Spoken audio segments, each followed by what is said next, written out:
Assalamualaikum, kembali lagi bersama saya Berita Pinggiran. Kali ini saya akan melanjutkan episode kedua dari komik sebelumnya. Sebelum itu jangan lupa like dan subscribe jika Anda suka dengan konten ini.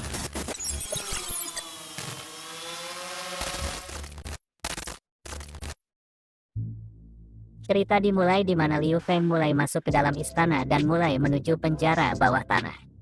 Tampaknya Liu Feng sangat penasaran dengan hadiah yang ditinggalkan bangsawan itu. Liu Feng mulai memasuki lorong demi lorong penjara bawah tanah sampai akhirnya Liu Feng berhenti di depan sebuah pintu penjara bawah tanah tersebut. Setelah sampai di depan pintu penjara itu, Liu Feng pun berteriak, "Apakah ada orang di sini?" sambil menunjukkan muka tegangnya. Lalu Liu Feng pun mulai mencoba membuka pintu itu dengan tangannya, tapi tiba-tiba Liu Feng pun kaget karena pintu itu mau jatuh. Liu Feng sontak menghindari pintu itu. Liu Feng pun selamat, tapi naas kedua kakinya terkena pintu penjara yang roboh itu. Sontak Liu Feng pun menangis kesakitan. Kasiannya nasib Liu Feng ya kawan-kawan. Liu Feng mulai masuk dan melihat manusia ras kucing yang sedang pingsan.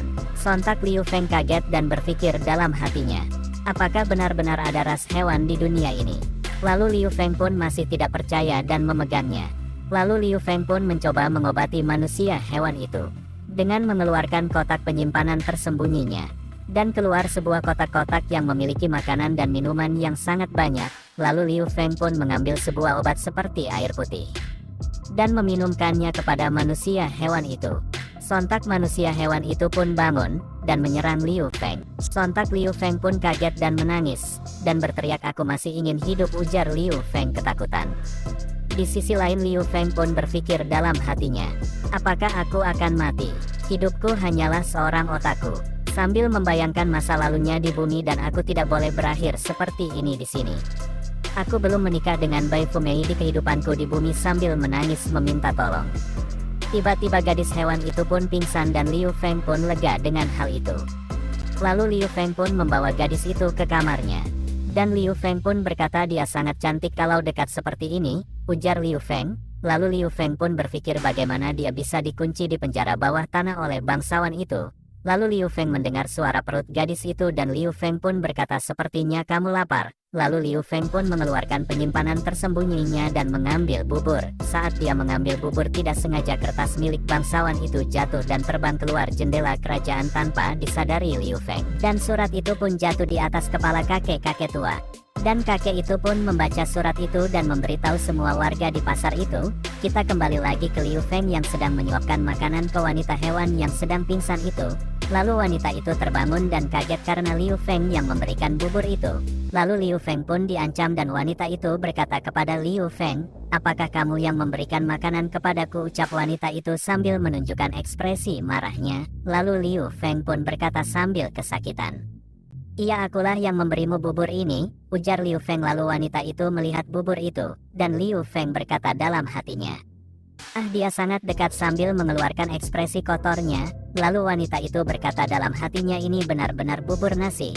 Lalu wanita itu juga berpikir, "Aku tidak boleh tergoda, dan kenapa ada manusia yang baik kepadaku," ujar wanita hewan itu dalam hatinya. Dan wanita hewan itu bilang, "Aku tidak lapar ya." Lalu Liu Feng berkata, "Ya udah, sayang sekali kalau begitu." Lalu Liu Feng pun memakan bubur itu dan berkata, "Enak sekali loh," ujar Liu Feng. Lalu wanita kucing itu berpikir dalam hatinya, sepertinya jika dia ingin menyakitiku, dia mempunyai banyak kesempatan, dan bubur yang akan dia berikan sepertinya tidak beracun. Lalu wanita kucing itu berkata kepada Liu Feng, "Berikan bubur itu kepadaku," ujar wanita kucing itu. Lalu wanita itu makan terus-menerus hingga Liu Feng heran dan bertanya, "Apakah kamu baik-baik saja?" Dan tidak disangka Liu Feng pun kaget karena stok makanan untuk 1 bulan habis dimakan wanita hewan itu. Lalu wanita itu berkata dalam hatinya, "Apa yang aku lihat, manusia ini sangat mengerikan." Lalu wanita itu berkata kepada Liu Feng, "Cepat lepaskan aku, kalau tidak aku akan membunuhmu," ujar wanita itu sambil menudingkan telunjuknya ke arah Liu Feng. Lalu Liu Feng pun berbicara dalam hati, "Dasar wanita tidak tahu terima kasih," ujar Liu Feng dalam hatinya. Lalu Liu Feng pun berbicara kepada wanita itu, "Tidak ada yang menghentikanmu pergi dari sini, pintu keluarnya ada di sebelah sana," ujar Liu Feng memberitahu wanita itu. Lalu wanita itu bergegas pergi dan Liu Feng pun berpesan kepadanya, "Hati-hati jangan sampai tertangkap oleh bangsawan itu lagi," ujar Liu Feng. Wanita itu melihat Liu Feng dan berbicara dalam hatinya, Dia tampak berbeda dari bangsawan lainnya, dan tiba-tiba wanita itu mendengar banyak suara langkah kaki di belakang pintu itu. Dan wanita itu pun mulai menyerang Liu Feng. Sambil berkata, "Kamu pembohong, ada banyak orang di balik pintu itu." Sambil mencekik leher Liu Feng, wanita itu berkata, "Dasar pembohong." Liu Feng tampak pasrah dan menangis. Dia berkata kepada wanita itu, "Aku hanya sendirian di kastil ini, memangnya ada penyergapan apa?" ujar Liu Feng sambil menangis. Lalu Liu Feng pun juga berkata, "Sudah beberapa kali kamu mau mencoba mematahkan leherku. Sudah kubilang bukan, aku tidak pernah berbohong kepadamu," ujar Liu Feng sambil tetap menangis. Sementara itu di luar kastil banyak warga yang berkumpul sambil marah. Warga-warga itu meminta Liu Feng untuk membukakan pintunya, kalau tidak mereka akan mendobraknya, ujar warga yang tampaknya kesal. Lalu di dalam kastil tampak wanita itu bertanya kepada Liu Feng, "Kamu bilang kamu tidak berbohong kepadaku?" ujar wanita itu sambil mencekik leher Liu Feng. Lalu Liu Feng berkata kepada wanita itu, "Aku serius, aku tidak tahu apa yang terjadi," ujar Liu Feng berkata jujur ke wanita itu. Di sisi lain warga mulai mendobrak pintu kastil sambil berkata, "Bunuh Raja Kota," ujar warga yang tampak sangat kesal. Lalu warga-warga itu mulai mendobrak pintu kastil itu beramai-ramai. Di sisi lain Liu Feng berkata kepada wanita itu, "Mereka mengincarku, cepat sembunyi." Lalu wanita itu berkata kepada Liu Feng, "Apa maksudmu?" ujar wanita itu. Lalu Liu Feng berkata lagi kepada wanita itu, "Jika kamu membunuhku, kamu juga akan mati," ujar Liu Feng sambil menahan tangan wanita itu.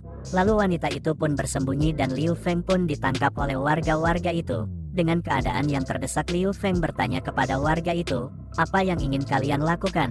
Lalu datanglah seorang kakek-kakek dari belakang yang tadi menemukan surat yang jatuh itu. Dan kakek tua itu berkata kepada Liu Feng, "Raja Kota, mengapa kamu menulis perintah menaikkan pajak?" ujar kakek itu, yang ternyata kepala desa. Sontak Liu Feng pun kaget dan berkata kepada kepala desa itu, "Aku tidak pernah melakukan itu," ujar Liu Feng membantah omongan kepala desa itu.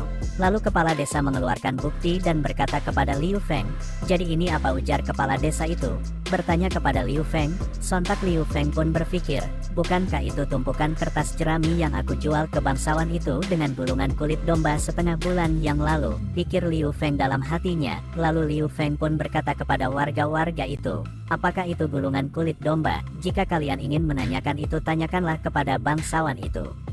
Kenapa kalian malah menanyakannya kepadaku di istanaku?" ujar Liu Feng berkata ke warga-warga itu. Lalu warga itu berkata ke Liu Feng, "Sudah jelas di gulungan ini berkata tentang kenaikan pajak. Adikku kelaparan sampai mati beberapa hari yang lalu karena aku membayar pajak," ujar warga itu ke Liu Feng. Lalu warga yang lain berkata kepada Liu Feng, "Dasar iblis." Liu Feng berpikir dalam hatinya, dia berkata, "Ini gawat, sepertinya akan mengakibatkan kemarahan publik," ujar Liu Feng sambil berpikir. Lalu warga itu berkata lagi ke Liu Feng, "Karena dia tidak akan membiarkan kita hidup, kita juga tidak akan membiarkannya hidup," ujar warga itu sambil mulai bergerak menyerang Liu Feng. Salah satu warga mulai maju dan berkata kepada semua warga, "Aku yang akan mewakili membunuhnya," ujar warga itu sambil berlari menuju Liu Feng. Cukup sekian dulu untuk part 2-nya. Jangan lupa subscribe dan follow biar kalian tidak ketinggalan update video dari admin.